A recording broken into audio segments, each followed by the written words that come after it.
Oke, kita mulai live malam hari ini ya. Dari tadi nyala. Mosok di tempatku mati-mati tadi. Oke, sekarang udah lancar semuanya. Kalian punya pertanyaan apa aja? Ada pertanyaan apa aja? Penasaran apa aja? Tulis yuk di kolom komen.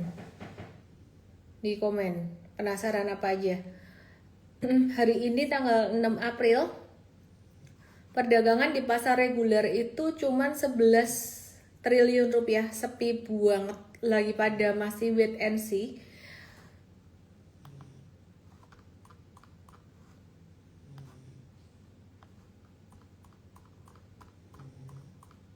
Halo Pak Jungki. Wait and see, besok pengumuman FTSE ya. Ya, jadi tanggal 7 April itu yang ditunggu-tunggu, ada pengumuman Equity Country Classification Interim Review buat periode Maret 2026. Jadi penentuan apakah Indonesia tetap di kategori emerging market atau downgrade ke frontier market, dan ini semakin dekat ke bulan Mei.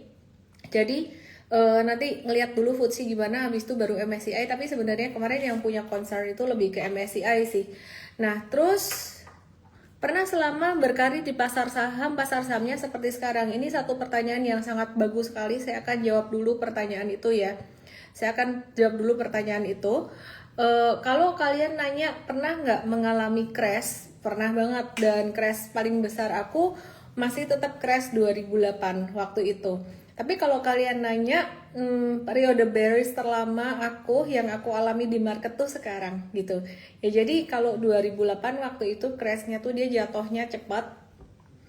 Sekitar mungkin ada berapa bulan aja dung gitu. Terus kemudian 2009 recover, dan recovery-nya tuh ya solid gitu ya.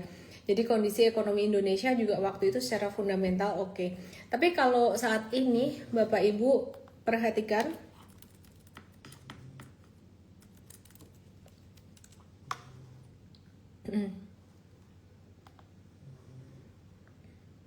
ya, kalau Bapak Ibu perhatikan, IHSG meskipun puncaknya di 2 Januari, tapi sebenarnya saham-saham big banks itu puncaknya di Oktober 2024. Sejak saat itu sampai sekarang sudah setahun lebih. Jadi ada naik sedikit doang, habis itu turun lagi lumayan dalam sampai hari ini turun sekitaran 41% ya. Jadi sekitar 41% gitu. Kalau ditanya apakah pernah mengalami kondisi seperti ini sih, pernah di 2008, tapi penyebabnya beda. Dan waktu itu penyebabnya dari luar, tapi kondisi Indonesia masih baik-baik saja. Pertanyaannya apakah sekarang kondisi Indonesia baik-baik saja atau tidak? Kondisi Indonesia saat ini jujur kata kita perlu waspada sih. Oke ya, nah apa saja yang perlu diwaspadai nanti aku akan bahas. Aku review dulu pergerakan hari ini. Hari ini IHSG turun 0,53%. Seperti yang sudah diperkirakan, turun karena saham dari grup tertentu yang mungkin kena sentimen HSC ya, yang kita udah sempat bahas beberapa waktu yang lalu. Last Thursday kita udah bahas, dan hari ini turun dan memang sudah predicted gitu. Terus kemudian Pak PP sendiri kabarnya ada jual saham cuan supaya porsi kepemilikan sahamnya tuh tidak terlalu terkonsentrasi. Jadi ke depan arahnya akan jadi lebih bagus. Cuman kalau kalian nanya apakah ini sudah waktunya beli sih, saya bilang belum gitu ya, belum. Jadi kalau misalkan kalian nanya ini arahnya gimana? Ini arahnya trennya masih akan tren turun, karena dalam perjalanan nanti rapi-rapi secara porsi kepemilikan atau konsentrasi dirapiin, itu kan butuh jualan ya dari beberapa pihak yang terkonsentrasi itu tadi. Nah sehingga ya kalau butuh jualan ya berarti arahnya juga masih akan turun sih, kira-kira seperti itu. Ya terus kemudian hari ini juga saham di SSA ini termasuk yang kemarin masuk ke daftar HSC ya, saham yang high concentration kepemilikan dari satu pihak sangat tinggi gitu ya. Jadi minim potensi kayak bisa potensi gampang dimanipulasi pergerakan saham-saham yang HSC-nya tinggi gitu. Dan hari ini juga merah di SSA. porsinya DSSA dan Brent ini dia lumayan gede secara persentage terhadap penghitungan IHSG gitu. Nah, hari ini saham-saham Big Banks-nya juga kebetulan merah, jadi ini ngedorong IHSG hari ini. Dan di pasar reguler perdagangan masih didominasi saham bumi. Tadi sempat ada breakout sedikit, kita nitip sendal sedikit 5%. Kemudian ada saham Dewa dengan jumlah transaksi 672 M dan ada potensi dia akan bisa mantul breakout dari garis merah ini. Kemudian ada BBRI. Ya, jadi BBRI ini 612 M dan masih turun terus gitu ya. Kalau kalian nanya apakah Big Banks, BCA, BMRI, BRI itu masih investable atau enggak, itu aku ada bahasnya di live Kamis kemarin dan rekamannya atau recordingnya masih ada di YT aku. Jadi kalau Bapak Ibu mau ngecek di situ bisa ya. Jadi udah dibahas dengan sangat detail sekali. Oke, terus kita mau update dulu perang Amerika dan juga Iran ya, Amerika, Israel, Iran gitu. Terutama Donald Trump, sepak terjang Donald Trump ini kayak gimana? Trump itu ngancem bakalan menyerang infrastruktur Iran pekan ini gitu. Tapi di saat yang sama Amerika Iran itu dikabarkan bakalan membahas gencatan senjata 45 hari. Sebenarnya kalau berantem kayak gitu tuh perang tuh sama-sama capeknya sih. Ya, jadi bukan berarti kalau terus yang satunya menang, Irannya sekarang posisinya lagi bergaining, lagi posisi powernya tuh lebih kuat, dia menghentikan perdagangan, bisa menghambat penyaluran minyak melalui Selat Hormuz, terus dianya happy gitu, enggak juga ya. Jadi kalau kalian perhatikan kondisi seperti ini tuh juga nggak enak buat kedua belah pihak dan perang itu memakan biaya yang lumayan besar, kira-kira seperti itu. Nah, jadi Amerika Iran tuh juga dikabarkan melakukan gencatan senjata, membahas gencatan senjata 45 hari, dan kalau hal itu terjadi itu satu hal yang positif buat market secara keseluruhan dan buat ekonomi Indonesia secara keseluruhan. Dengan kalau gencatan senjata potensi Selat Hormuz dibuka, hopefully tidak terjadi pelebaran defisit anggaran ya, melebarnya defisit anggaran karena harus memberikan subsidi minyak yang lebih tinggi, harganya lebih tinggi, asumsinya 70 USD kan sekarang udah di 100-an gitu.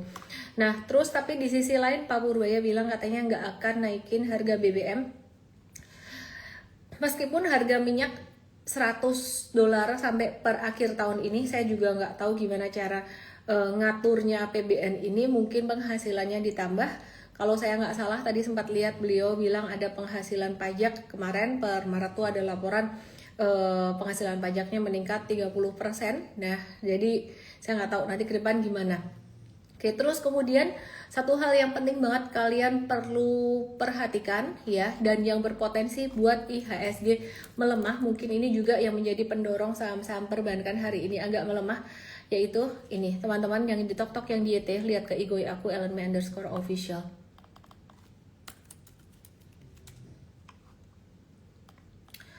Ini USD-nya itu all time high. Di sini tertulis di TradingView tertulis 17.032, 17.032. Tapi kenyataannya kalau teman-teman ngecek di Money Changer, saya nggak tahu Money Changer-nya berapa di kalian ya, tapi tadi iseng-iseng sih, aku iseng ngecek gitu. Teman aku yang punya Money Changer, aku tanyain berapa sekarang USD, bilang sudah 17.230 di tempat dia, bahkan di tempat temennya tuh sekitaran 17.250-an gitu. Jadi kenyataannya di lapangan kayak gitu. Jadi sekarang USD-nya udah breakout ya, artinya rupiahnya yang breakdown. Dan arahnya kemana? Kalau patternnya kayak gini, teman-teman yang bisa baca pakai metode super trader yang bisa berguna untuk berbagai instrumen, ini arahnya very strong breakout di sini gitu. Jadi mungkin kalau ada retracement dalam beberapa hari itu normal correction atau normal retracement saja, dan masih bisa lanjut naik jika tidak ada perubahan dalam kondisi makro gitu ya. Jadi rupiah itu melemah terhadap banyak mata uang asing, tidak hanya terhadap USD tapi juga terhadap yen, baht, yuan China. Oke, kita coba lihat Chinese yuan. Nah, ini juga tadi sempat agak melemah dikit, tapi utamanya terhadap USD gitu ya. Terus kemudian kalau dibandingin mata uang negara lain, apa ya? Mata uang apa ya? Dibandingin Jepang yen, hari ini melemah tapi nggak terlalu signifikan karena yen Jepangnya juga udah sempat turun beberapa waktu yang lalu. Tapi kalau dibandingin CNY itu Chinese Yuan atau renminbi, dia arahnya uptrend banget. Bahkan kalau kalian lihat ya, menariknya mata uang China dibandingkan mata uang Amerika itu secara tren kuat mata uang China loh, tepatnya dari April 2025 yang lalu. Ini kapan? Tarif resiprokal. Jadi sejak adanya tarif resiprokal Amerika, ini Trump gila-gila tarif resiprokal, malah Chinese Yuan-nya meroket gila-gilaan sampai sekarang terhadap USD. Oke, kita kembali ke rupiah kita ya. Apa yang membuat mata uang rupiah melemah? Karena apalagi kalau bukan kekhawatiran terhadap defisit fiskal yang melebar. Kalian lihat ini aja, simpel banget. Ini Brent crude oil atau UK oil. UK oilnya di sini ini uptrend ya, jadi masih kayak gini. Sekarang malah di 109. Kemudian US oil atau WTI crude oil itu juga di angka 112. Aku ulang lagi, Brent crude oil atau UK oil itu di angka 109, sedangkan US oil atau WTI crude oil itu per hari ini di atas angka 112.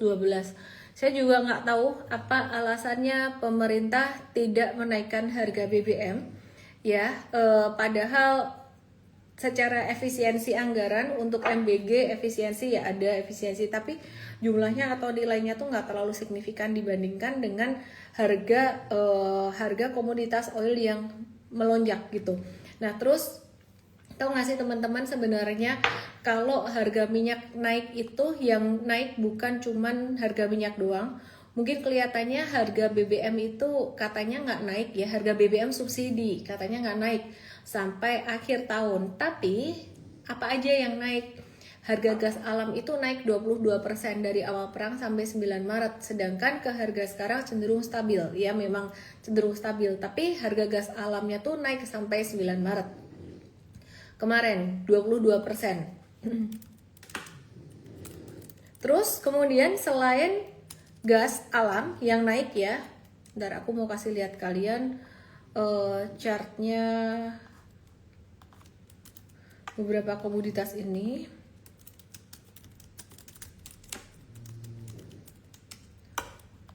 Oke, terus selain itu yang naik apa lagi? Yang naik ada plastik ya, jadi minyak itu bahan dari plastik. Jadi kalau teman-teman perhatikan harga plastik itu bahkan di dalam satu video yang aku lihat katanya, saya nggak tahu benar atau enggak, harga plastik itu naik per beberapa jam gitu, mungkin per 2 jam naik gopek, benar nggak sih? Kameranya ke data aja biar enak dibaca, nanti sabar ya. Yang di igoi aku, yang di YT nggak ada, oke ya. Terus kemudian selain itu urea itu juga naik, pupuk ya, harga pupuk itu juga naik, bahkan sempat mencapai sekitar $684 per ton. Ini merupakan level tertinggi sejak Oktober 2022.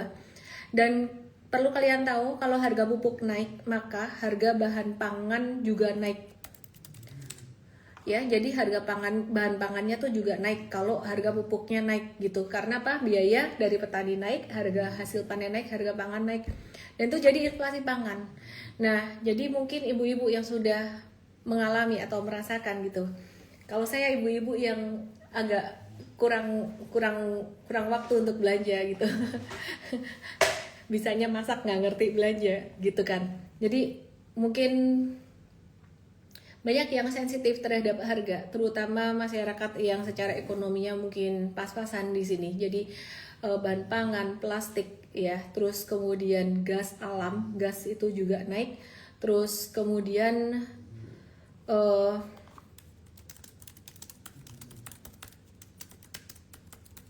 tiket tiket pesawat potensi naik ya. Kenapa? Karena harga aftur naik. Jadi per April kalau nggak salah tuh data harga aftur terbaru itu domestik naik 72%, harga aftur, internasionalnya naik 80%. Jadi tiket pesawat bakalan makin mahal. Kalau nggak di cancel aja udah bagus gitu ya. Jadi kalau Pak Bahlil bilang di salah satu interviewnya, Pak Bahlil bilang gini, udah kita dapat sumber minyak dari sumber lain, gak usah milih-milih, yang penting dapat dulu gitu. Masuk akal sih, masuk akal. Karena harganya mahal, itu pun buat rebutan. Kenapa? Karena ketersediaan supply-nya terbatas. Itu pun buat rebutan. Waduh, saya mikir kayak gitu, buat rebutan harga bisa naik terus.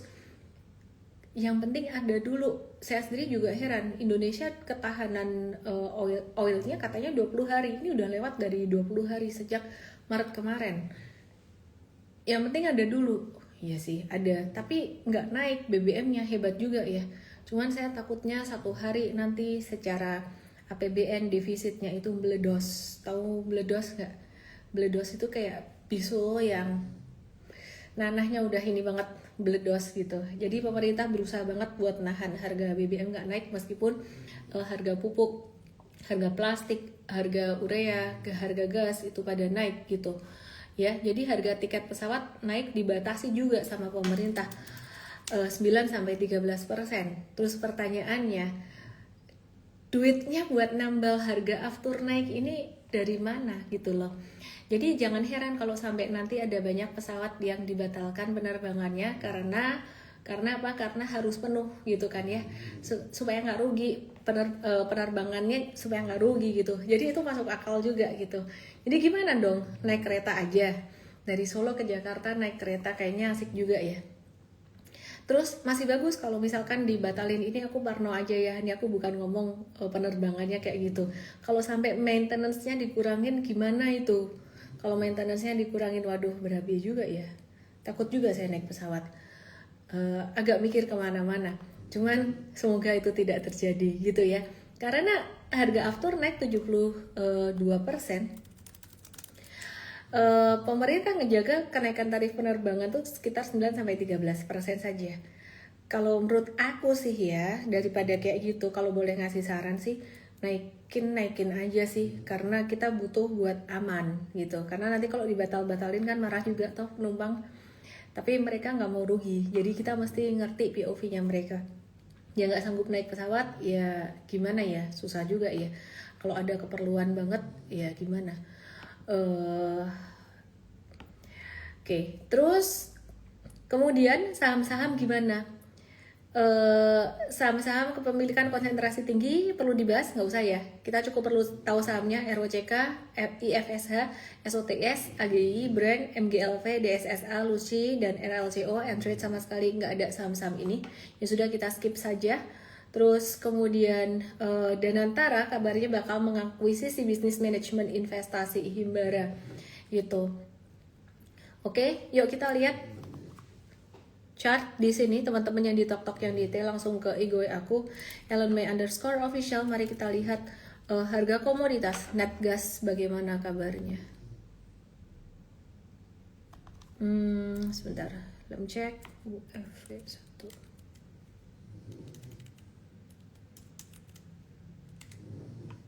Ya, ini harga urea aja deh.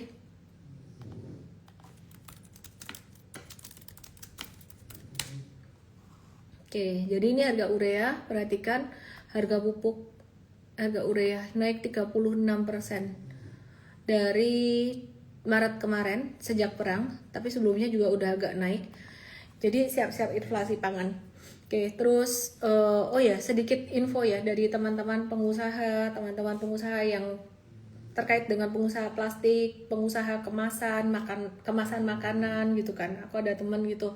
Terus pengusaha yang lain lah yang ada kaitannya dengan plastik, mereka mulai mengeluh susah barang gitu. Jadi selain harga naik, mulai mengeluh susah barang.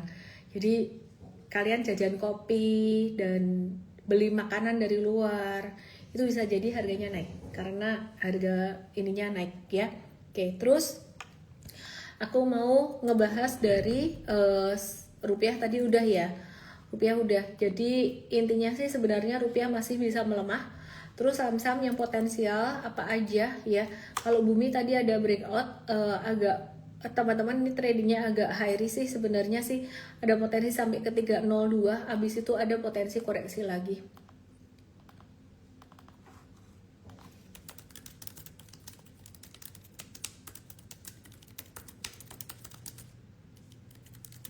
Oke, terus aku update saham-saham komoditas batubara. Hari ini PTBA nggak kemana-mana, naik volumenya cuman kecil aja, tapi aku tetap update buat kalian ya. Jadi wait and see dulu, ini apakah sudah waktunya buy? Belum, karena kemarin habis jatuh volume gede 2, jadi wait and see dulu. Market benar-benar nunggu FTSE besok ya, tanggal 7 keputusan. Kemudian kita mau lihat juga ITMG beberapa waktu yang lalu yang sempat naik, ini dikasih turun, kasih koreksi. Jadi kita lagi wait and see untuk bisa masuk lagi di area retracement atau di area koreksinya. Oke, aku mau kasih lihat sedikit untuk saham migas di Amerika. Ya, ini migas di Amerika. Ini contohnya saham LNG, Cheniere Energy, selain Coterra yang aku bahas Sabtu kemarin. Dan teman-teman kalau ngelihat ini mungkin ya agak bingung juga ya, teman-teman ya. Ini saham sektor energinya di Indonesia, ini malah trennya turun, gitu. Beberapa hari terakhir ini, ya padahal harga minyaknya naik tinggi. Apakah bandar lagi ngumpulin barang? Waduh, nggak tahu, ini lagi di support juga sih gitu, agak breakdown sedikit, tapi kalau ngambil dari ekornya di sini pas lagi di support. Sedangkan saham di Amerika, ini contoh Coterra Energy itu uptrend, M-Trade US ada di sini. Tadi saya sebutkan juga ada LNG. Terus kemudian mari kita lihat EQT ini juga sempat uptrend, sekarang lagi di area supportnya juga. Oke, terus kemudian ini masuk watchlistnya kita juga ya. Kemudian ada saham AR, Artero Resources Corporation, ini turun normal dan lagi disupport juga ya. Terus kemudian ada saham RRC. Jadi mostly itu udah uptrend dulu, baru kemudian ada sedikit retracement. Nah bedanya kalau di Indonesia itu ini ketika mereka naik, Indonya nggak ikut naik, tapi pas mereka turun ini ikutan turun kayak gitu.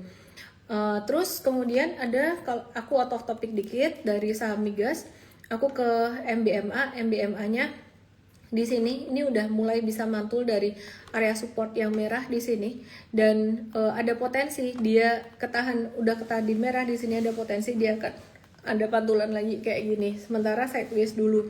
Cuman kita ngelihat MBMA ini sudah dari jangka pendek ya, secara jangka pendeknya banget itu sudah mulai keluar dari downtrend dan mulai masuk ke sideways gitu. Oke, terus kemudian kita mau lihat saham dari sektor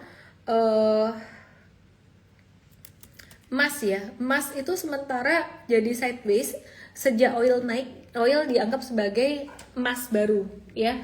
Oil is the new gold. Jadi investasinya investor-investor gede yang tadinya pada ke emas, ini emas itu XAU di sini ya.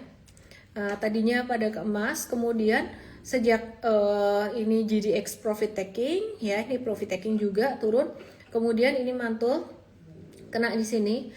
Nah, ini turun lagi. Ini artinya emasnya sudah masa uptrendnya udah mulai ketahan karena naiknya juga sudah ketinggian dan pindah selain ke oil ke batubara. Batubara kita belum ngelihat chart batubara. Newcastle Coal Futures. Ya, batubaranya uptrend tapi sideways, sejalan chartnya PTBA juga kayak gini. Jadi masih normal aja gitu. Sementara belum ada gencatan senjata, berarti ini masih uptrend gitu ya. Gitu. Nah, jadi emasnya malah turun, duitnya pindah ke sini. Kemudian satu lagi komoditas yang menarik yaitu sektor CPO. Nah, CPO sendiri ini udah breakout, sideways, breakout lagi, udah mulai masuk anak tangga yang ketiga. Ini anak tangga pertama, kedua, dan ketiga ya. Jadi saham-saham CPO kita juga mulai watch gitu. Jadi kalau AALI gerakannya biasa dia yang paling lambat atau paling lelet gitu. Terus kemudian selain itu ada saham LSIP, kita lihat ya, LSIP kita tunggu retracement-nya, menarik untuk kita tunggu retracement ya. Terus kemudian SIMP ya, kita sempat trading kan ini juga, kita mau nunggu retracement-nya. Sedangkan untuk saham TAPG, M-Trade udah ada beberapa hari yang lalu, dan juga di SNG kita juga udah ada beberapa hari yang lalu. Untuk yang baru mulai trading mungkin agak-agak bersabar dulu, karena dengan kondisi market seperti ini kita agak menahan pembelian di atas. Posisinya si di SNG sekarang M-Trade lagi cuan 14,73% gitu. Nah, jadi teman-teman semuanya yang ingin saya sampaikan buat kalian semuanya, kondisi market saat ini memang agak sepi. Kalau buat trading mungkin harus lebih berhati-hati secara exposure atau secara total modal. Tapi kalau untuk long term investing, teman-teman, long term investing memang butuh kesabaran. Jadi kalau long term investing, perusahaan seperti BBCA, BRI, kemudian BMRI, terutama BCA ya, itu masih bagus teman-teman ya. Jadi nggak perlu khawatir berlebihan gitu. Mungkin jadi melambat ya, jadi sangat lambat sekali. Dan kapan itu naik ya, kalau kepercayaan investor asing terhadap Indonesia sudah pulih, terutama kepercayaan terhadap pemerintah. Kan kemarin Moody's, Fitch itu baru nge-downgrade outlook Indonesia. Dan juga saham-saham yang terkait dengan pemerintah, bahkan Moody's downgrade-nya lumayan sadis, BCA pun juga di downgrade juga gitu, karena katanya keterkaitan terhadap makro lumayan tinggi gitu. Nah, tapi sebenarnya kalau misalkan kepercayaan terhadap pemerintah sudah pulih, itu akan naik. Kapan kepercayaan terhadap pemerintah pulih? Dilihat dari bagaimana pemerintah mengatasi badai ini, dilihat dari bagaimana pemerintah mengatur anggaran negara. Jadi ada penghematan sedikit di MBG, harapannya sih sebenarnya ada penghematan lebih banyak dari berbagai pengeluaran yang mungkin belum urgent amat. Jadi program-program pemerintah tuh memang bagus-bagus ya, jadi pasti tujuannya baik, tapi saat ini ada yang lebih urgent. Jadi misalkan seandainya pemerintah bisa melakukan revisi anggaran yang mungkin lebih memprioritaskan hal-hal yang urgent, itu pandangan investor asing ke Indonesia juga akan lebih bagus. Karena apa? Karena kita ngomong angka aja, kita ngomong numbers aja ya, jadi defisit anggarannya jadi nggak terlalu melebar. Kita ngomong tentang APBN, kita coba cek ya.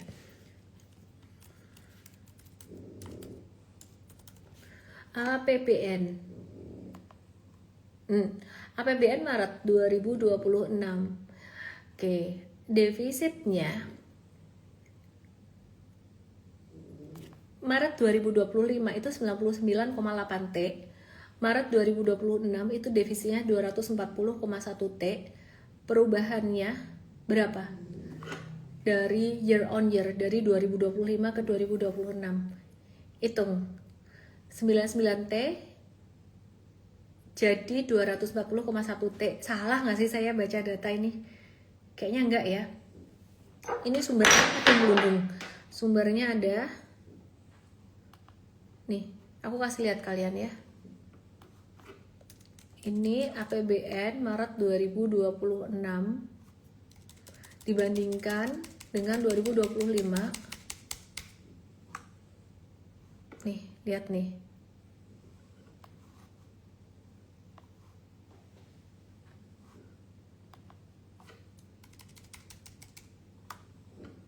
Nih lihat ya, yang di TokTok, yang di YT ya.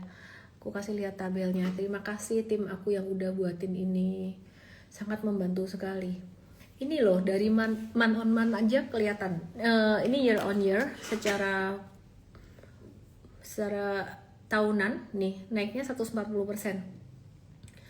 Defisit dari PDB-nya 0,41%, yang di TokTok, yang di YT ke IG aku @ellen_official. Defisit dari PDB 0,41%. Sedangkan di 2026 itu 0,93%. Jadi 2025 sampai 2026 kenaikannya 52 basis point. Penerimaannya naik 10 doang, 10,5% doang. Iya sih, naik dibandingkan tahun lalu.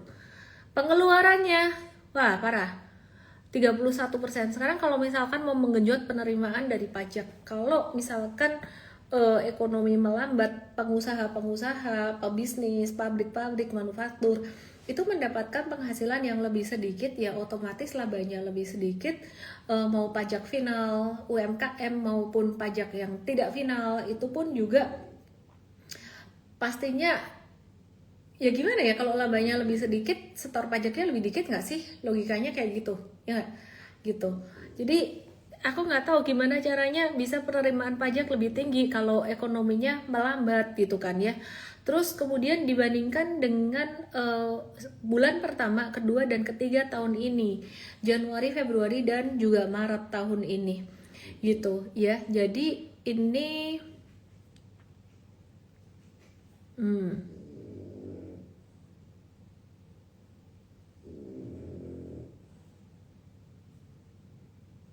oke.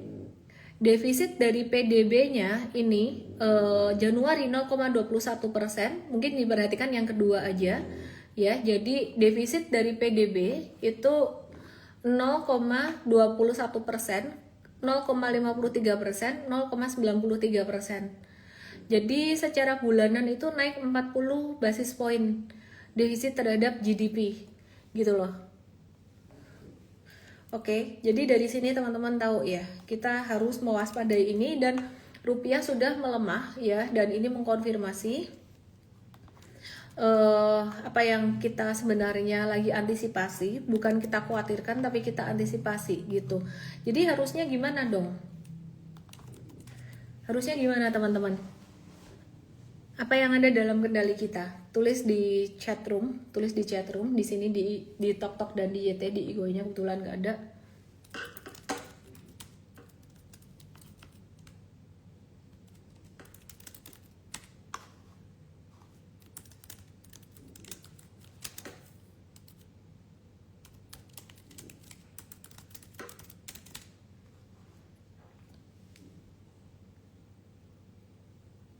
Jawabannya apa? Sektor saham apa yang akan jadi narasi? Loh, kalau sektor saham yang jadi narasi kan udah aku bahas berkali-kali ya. Masih dari sektor komoditas gonta-ganti, ganti-gantian. Sekarang yang kita watch lebih ke CPO, pas batu bara lagi istirahat gitu. Cuman yang perlu diperhatikan bukan cuman itu. Yang perlu aku perhatikan saat ini di live malam hari ini tuh aku pengen menggarisbawahi rupiah kita. Rupiahnya udah melemah, jadi USD-nya udah breakout tadi gitu. Kenapa ya? Kekhawatiran melebarnya defisit anggaran ini sih gitu ya. Oke, aku mau cek kolom komen pertanyaan kalian apa. Medco Antam, Archie, BRI.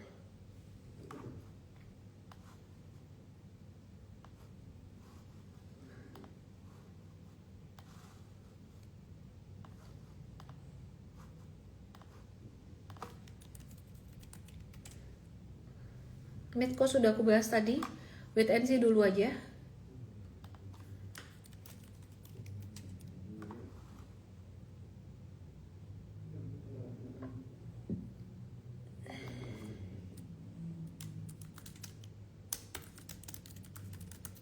Antam juga aku udah bahas, dia udah breakdown, pantulannya pendek doang. Wait and see dulu.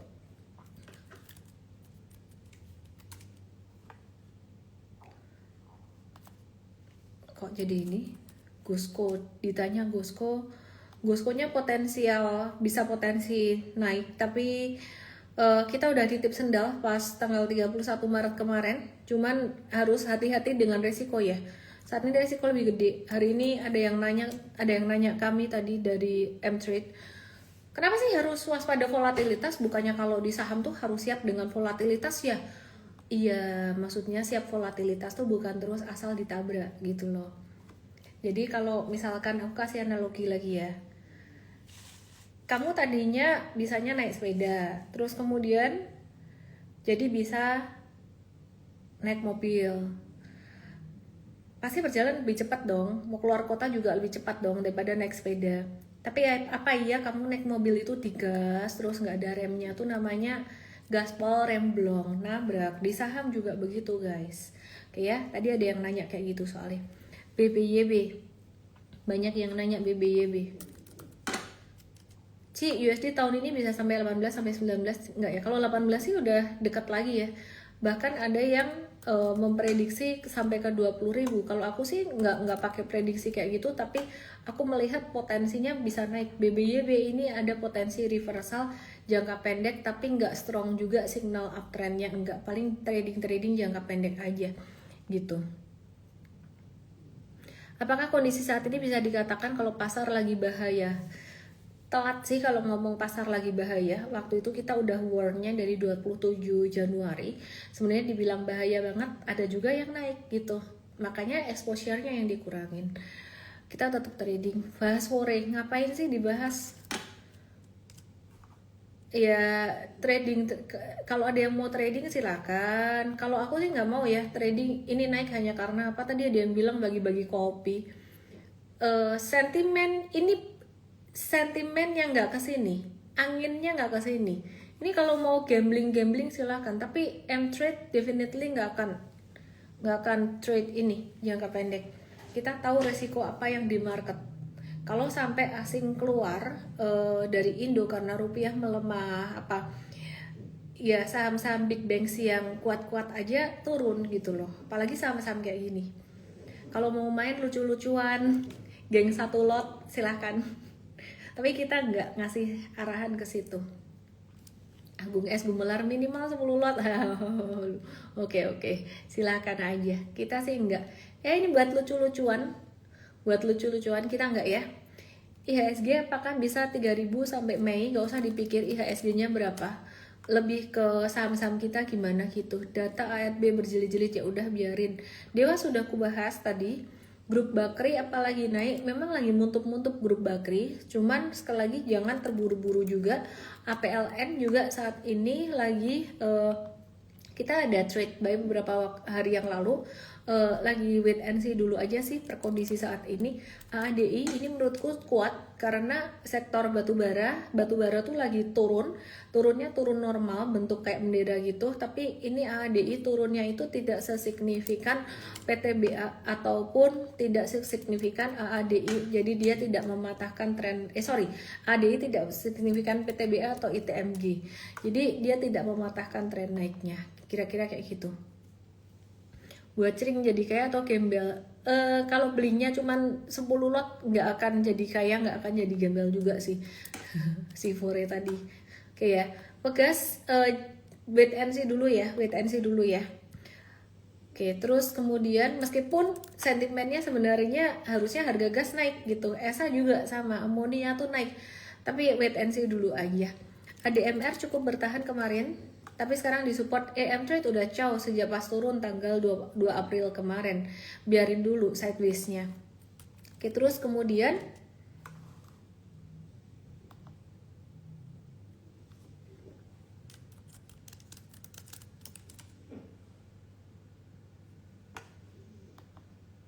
bentar ya.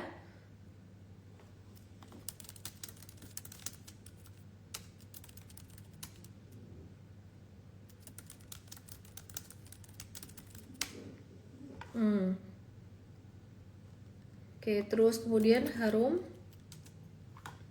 Ada yang nanya dekat support juga, nanti dulu sabar, wait and see.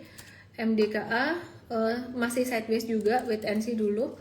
ADRO bisa di watch tapi belum dulu. Jadi sekarang memang lagi banyak wait and see-nya, banyak terkait sentimen dari FTSE juga besok yang mau pengumuman gitu. Jadi pada wait and see.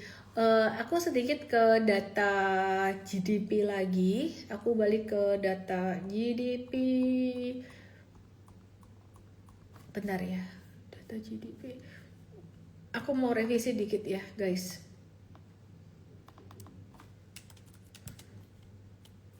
Data GDP nih. Ini yang tadi aku belum jelasin, makanya aku tadi bingung nih ada salah tulis, tapi memang tidak mengubah apa yang aku jelaskan tadi karena data yang ini belum ku baca. Ini MOM. Nah, ini aku sekarang jelasin yang ini. Aku matiin dulu komennya. Kalau defisit secara tahunan itu naiknya 140%. Ini defisit secara bulanan. Ya, jadi secara bulanan atau MOM-nya itu naiknya segini. Dari Maret, dari Februari itu naiknya sekitaran 76%-an gitu. Jadi kalau kalian ngelihat selama tren 3 bulan itu defisit bulanannya atau month on month MOM-nya tuh naik terus gitu. Itu ya keuangan negara kita. Apa yang ada dalam kendali kita? Sudah dibahas di morning briefing tadi pagi. Diversifikasi ya, diversifikasinya ke mana? Melindungi nilai mata uang. Kira-kira itu aja yang bisa saya sampaikan sambil kalau trading saham batubara nunggu retracementnya. Kira-kira kayak gitu sih. Oke, terus bahas FTSE besok impactnya terhadap IHSG simpel aja. Kalau nggak turun frontier market ya berarti impactnya bagus, tapi nggak akan bikin IHSG sampai naik kencang banget. Bikin lega aja gitu. Tapi kalau sampai turun ke frontier market sih amsyong sih bakalan wah luar biasa. Tapi kayaknya enggak deh, udah banyak rapi-rapi dari OJK IDX juga banyak transparansi gitu. Jadi aku kasih disclaimer dulu ya, kalau misalkan sampai besok turun ke frontier market, which is kemungkinannya kecil, ya hati-hati. Capek ya mi sama Indo. Aku masih ada harapan buat Indonesia. Gimana sentimen pupuk and gas ke ESA? ESA itu sentimennya bagus pun dia gerak sahamnya banyak sideways-nya. Jadi wait and see dulu. Gitu ya. Ya wes, gitu aja deh. Thank you semuanya yang udah nonton live malam hari ini. Setia belajar meskipun marketnya lagi sideways kayak gitu, lagi slow melo beberapa hari terakhir, value perdagangannya kecil banget. Jadi kalian masih setia belajar dan jangan lupa belajar di US Stocks yang udah di M-Trade Academy Indonesia. Berkesempatan naik kelas ke US Stocks silakan. US Stocks buka dong buat semua yang di sini. Sebentar ya, lagi dibikin e-course-nya biar bisa digunakan oleh semuanya. Oke ya, thank you semuanya. Selamat malam. Thank you Pak Jungki, Pak Taufik, Kristiana, Pak Andre, Pak Ayu Ijo, Pak Hendra ya, Semi, Haryani, semuanya. Selamat malam. Makasih semuanya. Jangan lupa follow IG-nya mtrade_id dan mtrade.us. Dadah. Makasih Bu Jo.